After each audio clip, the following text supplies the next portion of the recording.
네, 오늘은 에세이 한 권을 여러분들한테 간단하게 낭독하면서 추천해 볼까 합니다. 바로 이병률 작가의 끌림이라는 작품인데 이게 워낙 내용도 괜찮고 그리고 보시기에도 무리가 없는 작품이라서 여러분들한테 한번 읽어봤으면 좋겠다라고 추천드리고요.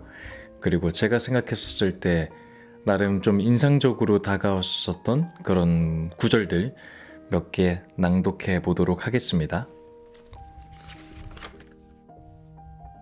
열정이라는 말에는 한철 태양이 머물다 지나간 들판의 냄새가 있고 이른 새벽 푸석푸석한 이마를 쓸어올리며 무언가를 끼적이는 청년의 눈빛이 스며 있고 언제인진 모르지만 언젠가는 타고 떠날 수 있는 보너스 항공권 한 장에 들어있는 울렁거림이 있어요. 열정은 그런 거예요. 그걸 모르면 숨이 막힐 것 같은 어둠에 놓여있는 상태가 되고 그걸 갖지 아니하면 신발을 신지 않은 채 낯선 도시에 떨어진 그 암담함과 다르지 않습니다. 사랑의 열정이 그러했고 청춘의 열정이 그러했고 먼 곳을 향한 열정이 그러했듯 가지고 있는 자와 가지고 있지 않은 자가 확연히 구분되는 그런 것. 이를테면 열정은 강 하나를 사이에 두고 건넌 자와 건너지 않은 자로 비유되고 구분되는 것이 아니라 강물에 몸을 던져 물살을 타고 먼 길을 떠난 자와 아직 채 강물에 발을 담그지 않은 자, 그 둘로 비유됩니다. 열정은 건너는 것이 아니라 몸을 맡겨 흐르는 것입니다. 저는 이발사라는 직업을 좋아해요. 청결하잖아요. 청결하지 않은 이발사는 본 적이 없어요. 어느 날부턴가는 이발소에 가는 일이 자연스럽지 못한 일이 돼버려서 더 이상 가지 않지만 전 여행을 가서 어쩔 수 없이 머리를 잘라야 할 일이 있다면 이발소를 찾아가요. 앞머리가 눈을 찌른다거나 며칠 동안 머리를 감을 수 없어서 떡진 머리카락 속으로 스멀스멀 뭔가가 기어다니는 기분이 들면 역 앞에 내려서 이발소가 있는지 두리번거려요. 이발소여야만 해요. 달짝지근한 미용실의 냄새가 아니라 비누 냄새 나는 왜 그런 이발소 있잖아요. 말이 안 통해도 괜찮아요. 이발소에서 파마를 해달라고 할 건 아니니까. 일단은 들어가서 흰 천을 두르고 앉은 다음 머리를 한 손으로 잡아당겨서 이발사가 잘라야 할 길이를 알려주는 거예요. 그리고 다른 한 손으로는 싹둑하는 제스처를 보여줘야죠. 면도는 꼭 하게 내버려둬야 해요. 네팔에서도 중국 류저우에서도 루마니아 시골 마을에서도 제가 이발사에게 면도를 하지 않겠다고 했을 때 그들은 자신들의 임무를 다하지 못했다는 듯 찜찜한 표정을 보였거든요. 대신 면도날은 끓는 물에 소독한 다음 면도를 해달라고 하는 게 좋아요. 저 때문에 일부러 물을 끓이게 하는 그런 한이 있더라도 그게 좋아요. 멕시코의 곤잘레스 할아버지는 기막힌 이발사였어요. 60대의 할아버지였는데 그 손길 있잖아요. 일개 머리통에 불과한 것을 대하는 자세가 예술적이었어요. 뭐랄까, 배려가 넘치면서 정확하고 심지어 부드럽기까지 했는데 중요한 건 이 모든 걸 전혀 생색내지도 않고 드러내려고 하지도 않았다는 거예요. 압권은 역시 면도였어요. 그는 3개의 컵을 가져다 저에게 향을 맡게 했는데 비누 거품을 만드는 그 통엔 각각 향이 다른 비누가 담겨 있었거든요. 그 중에서 마음에 드는 걸 고르게 하는 거예요. 이 정도면 이 할아버지가 얼마나 프로인지를 알 수 있겠죠. 물론 머리 감길 때 역시 손님이 선택한 향비누로 머리를 감겨주더라고요. 저는 적어도 남을 위한 배려가 그 정도는 돼야 한다고 생각해요.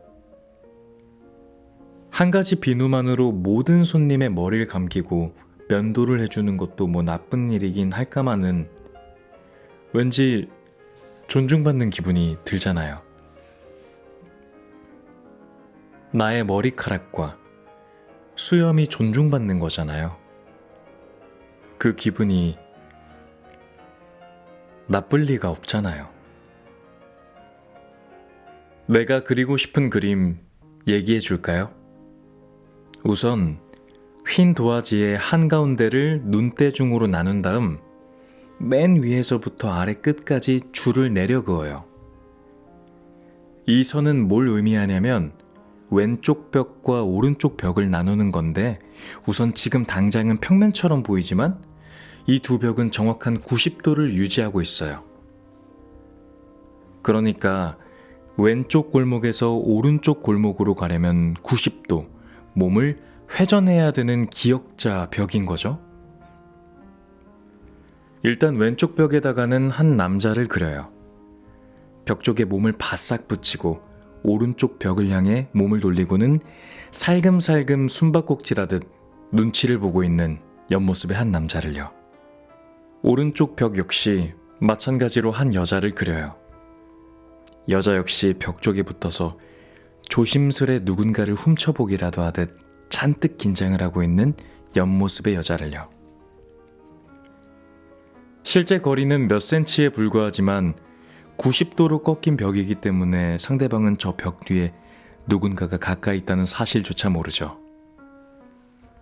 그림은 그림이기 때문에 그렇게 정지해 있지만 1초 후 만약 그 두 사람이 앞으로 조금만 움직인다면 코를 부딪히게 될지도 몰라요. 그리고 다시 1초 후 두 사람 모두 화들짝 놀란 나머지 몸을 정반대로 되돌려 멀리 뛰어가 버릴지도 몰라요. 사랑의 시작은 그래요. 어떤 이상적인 호감의 대상이 한번 내 눈을 망쳐놓은 이후로 자꾸 내 눈은 그 사람을 찾기 위해 그 사람 주변을 맴돌아요. 한번 본 게 다인데 내 눈은 몹쓸 것으로 중독된 무엇처럼 그 한 사람으로 내 눈을 축축하게 만들지 않으면 눈이 바싹 말라 비틀어질 것 같은 거죠. 하지만 이 그림은 혼자서만 애태우는 사랑이 아니라 두 사람이 동시에 서로의 존재 때문에 애달파하고 있다는 거예요. 그렇기 때문에 두 사람이 부딪히고 나면 아마도 두 사람은 마음을 터놓으면서 자신의 감정이 혼자만의 것이 아니었다라는 것을 알게 될지도 모르죠.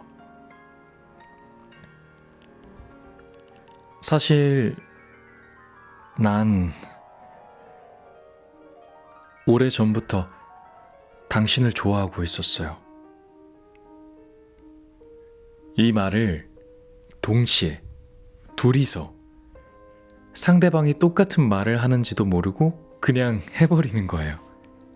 그래서 두 사람의 말이 골목 가득 메아리가 되어서 울려 퍼지는 거예요. 이제 두 사람이 만났으니까 서로를 훔쳐보기 위해서 수도 없이 벽 모서리에 얼굴을 기댄 자리는 더 이상 닳지도 않을 거예요. 그러니까 얼마나 다행이에요. 내가 생각하는 사랑이 그래요.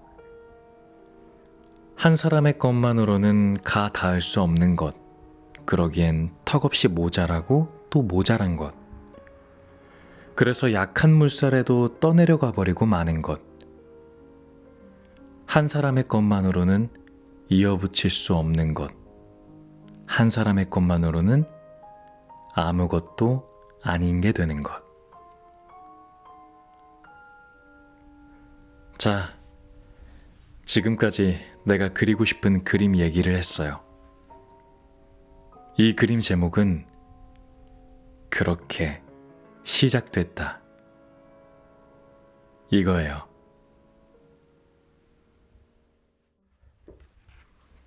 청춘을 가만두세요. 흘러가는 대로, 혹은 그냥 닥치는 그대로.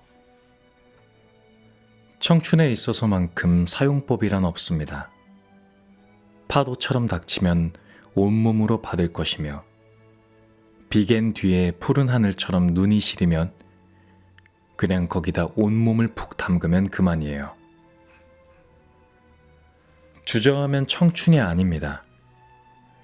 생각의 벽 안쪽에 갇혀 지내는 것도 청춘이 아닙니다. 괜히 자기 자신을 탓하거나 그도 아니면 남을 탓하는 것도 청춘의 임무가 아닙니다. 청춘은 운동장이에요. 눈길 줄 때가 많은 번화가이며 마음 들떠 어쩔 줄 모르는 소풍날이에요. 가끔 나의 청춘을 돌아볼 때마다 여전히 가슴 두근거리는 이유는 아무거나 낙서를 해도 괜찮은 도화지, 그것도 끝도 없이 펼쳐진 거대한 도화지가 떠올려져서입니다.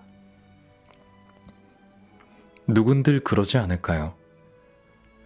어디서부터 어떻게 어질러야 할지 모르는 하얀 도화지 앞에서의 두근거림이란 세상에서 가장 아름답고 순결한 감정이며 동시에 인생에 있어 몇 안 되는 기회일 테니까 말이에요.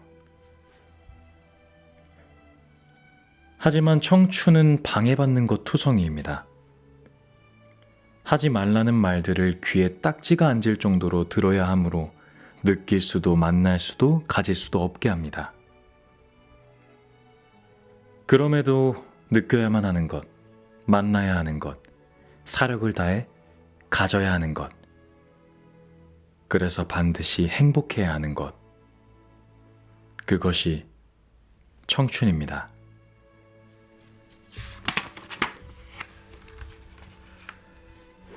하지만 대부분 우리가 자신이 가지고 있는 걸 잘 느끼지 못하는 것처럼 청춘도 가볍게 여기기 쉽습니다.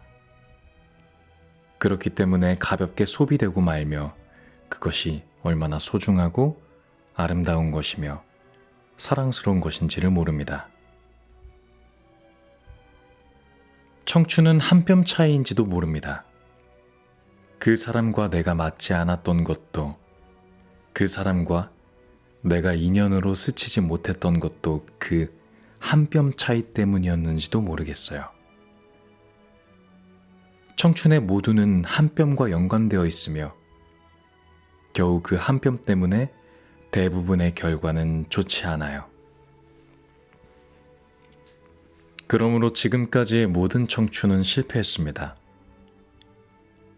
세상 선배들의 모든 청춘이 그랬어요. 하지만 그건 청춘이 실패를 겪을까봐 아무것도 저질러보지 못한 이들의 후회일 뿐. 실패를 겪으면 창피할까봐, 그 실패로 인해 또다시 막막해질까봐 매 순간 뒷걸음질을 했기 때문이에요. 돌이켜보면 무엇이든 어느 때건 가능한 일 투성이었다는 것을, 그것이 얼마나 멋진 일이었던가를 세상 모든 선배들은 몰랐어요. 그래서 선배들은 바보처럼 중얼거립니다. 10년만 젊었더라면, 10년 전으로만 돌이킬 수 있다면. 하지만 그 10년은 되돌려지지도 않을 뿐더러 만약 이미 아무렇게나 지나쳐버린 10년 전으로 되돌아간다 해도 그 청춘은 다시 성공으로 돌이킬 수는 없어요. 청춘에 있어서 한 번 실패한 사람은 영원히 실패한 사람이기 때문이에요. 청춘은 예민하되 청춘은 복잡하지 않습니다. 그렇다고 대단하지도 않습니다. 그냥 언뜻 휩쓸려가는 것이며 중단할 수 없는 것이며 누구도 막아설 수 없는 것입니다. 청춘은 다른 것으로 안 되는 것입니다. 다른 것으로는 대신할 수 없는 것입니다. 울 일도 많을 것입니다. 어쩌면 넘어지는 일도, 억울한 일도 많을 것입니다. 청춘이라는 이유로 금세 딛고 일어설 수 있기 때문입니다. 차라리 그것이 힘이 되기 때문입니다. 그러니까 문 앞에 서서 이 문 안에 무엇이 있을지, 무슨 일이 생길 것인지를 고민하면서 시간을 써버리면 안 됩니다. 그냥 설렘의 기운으로 힘껏 문을 열면 됩니다. 그때 쏟아지는 봄빛과 봄 기운과 봄 햇살을 양팔 벌려 힘껏 껴안을 수 있다면 그것이 청춘입니다. 그래서 청춘을 봄이라고 합니다.